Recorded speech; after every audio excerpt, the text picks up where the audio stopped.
अस्सलाम वालेकुम दोस्तों, welcome to my channel Digital Facility. दोस्तों, आज की इस वीडियो में हम जानेंगे आज के ताज़ा तरीन सऊदी रियाल के exchange rate Pakistan, India, Bangladesh और नेपाल के लिए कि आज आपको सऊदी अरब के मुख्तलिफ बैंकों से एक रियाल ट्रांसफ़र करने पर क्या रेट मिलेगा। तो फ्रेंड, वीडियो को लास्ट तक दिखिएगा ताकि आपको पता चल सके कि आज कौन सी बैंक सबसे अच्छा रेट दे रही है। और फ्रेंड, डेली बेस पे सऊदी रियाल के ताज़ा तरीन अपडेट जानने के लिए चैनल को सब्सक्राइब कर दें और साथ में बेल आइकन को ऑल पे सेलेक्ट कर दें। और फ्रेंड, साथ ही साथ वीडियो को लाइक भी कर दें। देखते हैं फ्रेंड, सबसे पहले आज वेस्टर्न यूनियन के लिए जो कि पाकिस्तान के लिए एक रियाल दे रहा है 73 रुपये 84 पैसे, इंडिया के लिए 22 रुपये 75 पैसे, बांग्लादेश 32 टका 02 पैसे और नेपाल के लिए रेट होगा 36 रुपये 76 पैसे।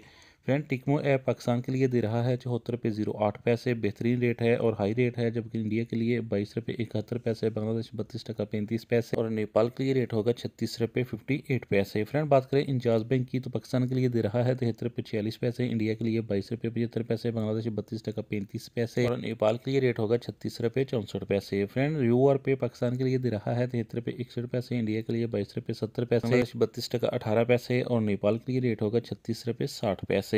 फ्रेंड, अजीब बैंक पाकिस्तान के लिए दे रहा है 73 रुपये 25 पैसे, इंडिया के लिए 22 रुपये 68 पैसे, बांग्लादेश में 32 टका 07 पैसे और नेपाल के लिए रेट होगा 36 रुपये 54 पैसे। फ्रेंड, बार का एप्लीकेशन पाकिस्तान के लिए दे रहा है 74 रुपये 05 पैसे, इंडिया के लिए 22 रुपये 71 पैसे, बांग्लादेश में 32 टका 46 पैसे और नेपाल के लिए रेट होगा 36 रुपये 64 पैसे। फ्रेंड, मोबाइल पे पाकिस्तान के लिए दे रहा है 74 रुपये 01 पैसे, इंडिया के लिए 22 रुपये 78 पैसे, बांग्लादेश में 32 टका 22 पैसे और नेपाल के लिए रेट होगा 36 रुपये 60 पैसे। फ्रेंड, बात करें फौरी बैंक की तो पाकिस्तान के लिए दे रहा है 73 रुपये 80 पैसे, इंडिया के लिए 22 रुपये 78 पैसे, बांग्लादेश में 32 टका 25 पैसे और नेपाल के लिए रेट होगा 36 रुपये 58 पैसे। फ्रेंड, लास्ट में देखते हैं SNB क्विक पे के रेट जो कि पाकिस्तान के लिए दे रहा है 73 रुपये 18 पैसे, इंडिया के लिए 22 रुपये 45 पैसे, बांग्लादेश में 32 टका 11 पैसे और नेपाल के लिए रेट होगा 36 रुपये 41 पैसे। तो फ्रेंड, ये थे आज के सऊदी रियाल के ताज़ा तरीन एक्सचेंज रेट।